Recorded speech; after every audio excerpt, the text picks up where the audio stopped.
Hello everyone, class 11 তোমাদের বাংলার শ্রীকৃষ্ণ কীর্তন আমি আগে আলোচনা করেছি। আজকে 13 নম্বর পৃষ্ঠায়, যেটা অনুবাদ কাব্যধারা রামায়ণ, মহাভারত, ভাগবত ও অন্যান্য, এখান থেকে আলোচনা করব। তো দেখো কি আছে, আগে একটুখানি পড়ে দিই, তারপরে আমি ডিটেলসে যাচ্ছি। সংস্কৃতে রচিত রামায়ণ, মহাভারত, ভাগবত অন্যান্য পুরাণ গ্রন্থের বাংলা অনুবাদ মধ্যযুগের বাংলা কাব্যকে ক্লাসিক মহিমা এনে দিয়েছে। গুপ্তযুগ থেকেই বাংলাদেশের সমাজে ব্রাহ্মণ্য সংস্কার, পৌরাণিক সংস্কার সংস্কৃত ভাষার মাধ্যমে দৃঢ় মূল হয়েছে। বৌদ্ধ পাল রাজাদের মধ্যে আর্য শাস্ত্র সংহিতা, পুরাণ, মহাকাব্যের প্রতি আনুকূল্য লক্ষ্য করা যায়। এখানটা আশা করি বুঝতেই পেরেছ। তারপরে দেখো কি বলছে, বাংলায় ইসলামী শাসন কায়েম হলে অনেক পাঠান সুলতান হিন্দু কবি পণ্ডিতদের থেকে রামায়ণ, মহাভারত, ভাগবতের গল্প শুনতে আগ্রহী হন। অনুবাদ রচনায় তাদের উদ্বুদ্ধ করেন। যেমন দেখো এক্সাম্পলগুলো কি দেখা হচ্ছে। রুকনুদ্দিন বারবক শাহ মালাধার বসুকে ভাগবতের অনুবাদ শ্রীকৃষ্ণ বিজয়ের রচনার জন্য গুণরাজ খান উপাধি দেন। কি উপাধি দেন? গুণরাজ খান। এগুলো ভালো করে দেখবে। চট্টগ্রামের শাসনকর্তা পরাগল খাঁ ও তার পুত্র ছুটি খাঁ তাদের হিন্দু সভাকবিদের দিয়ে মহাভারত অনুবাদ করিয়ে দেন। নামগুলো খেয়াল রেখো। সাহিত্য অনুবাদকের এই ধারার মাধ্যমে সমাজে অসাম্প্রদায়িক ঔদার্যের ছবি ফুটে ওঠে এবং তা সমাজ সংস্কৃতির পুনর্গঠনে আবার গঠনে বিশেষভাবে সহায়ক হয়। বাংলা ভাষায় রামায়ণের প্রথম অনুবাদক কৃত্তিবাস। রামায়ণের প্রথম অনুবাদক হচ্ছে কৃত্তিবাস ওঝা। আনুমানিক 1399 খ্রিস্টাব্দে নদিয়া জেলার অন্তর্গত ফুলিয়ায় তার জন্ম। তা কোথায় জন্ম সেটাও আমরা জানলাম। কৃত্তিবাসী রামায়ণ হিসেবে প্রচলিত জনপ্রিয় গ্রন্থটি শ্রীরামপুরের খ্রিস্টীয় যাজকেরা প্রথম মুদ্রিত করেন। সালটা এখানে দেয়া আছে। পরে জয়গোপাল তর্কালঙ্কার দ্বিতীয় সংস্করণে 2 খণ্ডে প্রকাশ করেন। তিনি সম্ভবত রাজা দনুজমর্দন কংস গণেশের সভা অথবা তাহিরপুরের রাজা কংস নারায়ণের সভা অলঙ্কৃত করতেন। কৃত্তিবাস মূল রামায়ণের অনুবাদকালে তাকে আপন মনের মাধুরী মিশিয়ে রচনা করেছেন এবং কাব্যকায়াকে আধুনিক করে গড়ে তুলেছেন। তার অনুদিত গ্রন্থের নাম শ্রীরাম পাঁচালী। এখানে একটুখানি বলি, এইটা হয়তো তোমরা অনেকেই জানো যে এই যে শ্রীরাম পাঁচালী বলা হচ্ছে, তাহলে এখানে যদি আমাদের গ্রন্থ নাম হয় শ্রীরাম পাঁচালী, আমাদের যদি বলা হয় যে গ্রন্থকর্তাকে, তাহলে কিন্তু সেটা আমরা নিশ্চয়ই বলতে পারবো যে কৃত্তিবাস ওঝা। এর প্রকাশকাল হচ্ছে 1350 খ্রিস্টাব্দ। আর এটা একটা অনুবাদমূলক মহাকাব্য।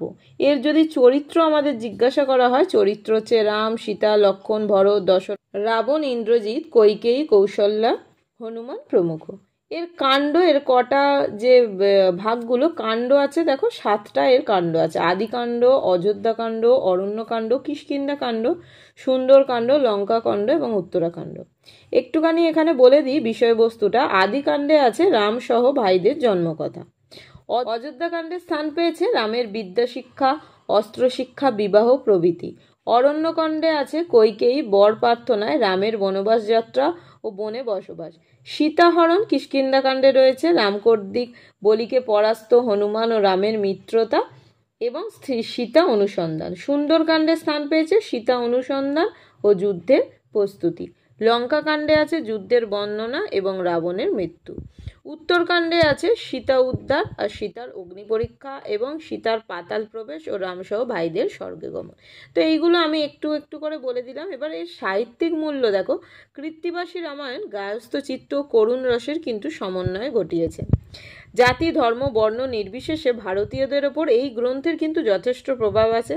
কাব্যে পিতৃভক্তি, ভাতৃপ্রেম, পতিনিষ্ঠা, পতিপ্রেম প্রভৃতি বাঙালির যে নৈতিক আদর্শ, সেটাকে কিন্তু এখানে তুলে ধরা হয়েছে। আর কি বলছে দেখো, বহু শতাব্দী ব্যাপী আপামর জনসাধারণের মধ্যে তার কাব্যের বিপুল জনপ্রিয়তার কারণ রামায়ণের মূল চরিত্রগুলোর মধ্যে বাঙালির স্বভাবের প্রক্ষেপণ। কাব্যে প্রতিফলিত বাংলার পরিবেশ ও প্রাত্যহিক জীবনচিত্র ভক্তি ও করুণ রসে সর্বজন গ্রাহ্যতা এবং সাধারণ মানুষের মননে সহায়ক পাঁচালীর ঢং।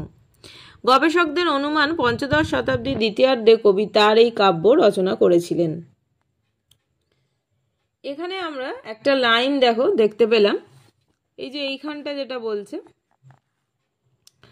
এই যে পরিবেশ ও প্রাত্যহিক জীবনচিত্র ভক্তি করুণ রসের সর্বজন গ্রাহ্যতা ও সাধারণ মানুষের মননে সহায়ক পাঁচালীর ঢং। কৃত্তিবাস বাঙালির জনসাধারণের উপযোগী করে পাঁচালীর ঢঙে মূল রামায়ণকে পরিবেশন করেছিলেন। তাই এতে আর্য রামায়ণের সুগভীর ভাষা বৈদগ্ধ্য চিত্রকল্পের যে বৈচিত্র্য, রাম লক্ষ্মণাদির চরিত্র প্রভৃতি ততটা শিল্প সমুৎকর্ষ লাভ করেনি তা স্বীকার করতে বাধা নেই। মূল রামায়ণের বীর রামচরিত্র কৃত্তিবাসী রামায়ণের ভক্তের ভগবানে পরিণত হয়েছে। ক্ষত্রিয় বধূ সীতা হয়েছেন সর্বং সহা বাঙালি কুলবধূ। হনুমানের রঙ্গরস প্রভৃতিও বাঙালির সংস্কৃতির পরিচায়ক। এক কথায় কৃত্তিবাস মূল রামায়ণকে অনেকটা বাঙালির মনোপ্রকৃতির অনুকূলে কিন্তু সাজিয়েছিলেন। তাই তার গ্রন্থ বাঙালির জীবনে এত গভীর প্রভাব বিস্তার করেছে। ভক্ত তুলসীদাস যেমন পরবর্তীকালে উত্তর ভারতে রামকথার এক নতুন রূপ দিয়েছিলেন, তার আগে কৃত্তিবাস বাংলাদেশে তারই সূচনা করেছেন। বস্তুত কৃত্তিবাসী রামায়ণ ভক্তি গ্রন্থেই পরিণত হয়েছে। এতে যে রাম নাম তত্ত্ব প্রচারিত হয়েছে তাই চৈতন্য যুগে নতুন রূপে ও পরিবেশ অভিনব রূপ লাভ করেছে। রাম লক্ষ্মণ সীতা বাঙালির ঘরের মানুষ হয়ে গেছেন। বাঙালির সমগ্র জীবনকেই কৃত্তিবাসী গ্রন্থ ওতপ্রোতভাবে জড়িয়ে ধরেছে। মধ্যযুগীয় কোনো কাব্যকে যদি জাতীয় কাব্য বলতে হয় তবে সে গৌরব কৃত্তিবাসী রামায়ণের প্রাপ্য, এবং এই রামায়ণ রচনায় কবি কৃত্তিবাসের কৃতিত্ব কিন্তু প্রশংসনীয়। তো আজকে আমি তোমাদের সাথে এতটাই আলোচনা করলাম। তারপরে আমি নেক্সট ভিডিওতে তোমাদের সাথে নেক্সট যেটা আছে সেটা আলোচনা করব। সবাই খুব ভালো থেকো, সুস্থ থেকো, টাটা।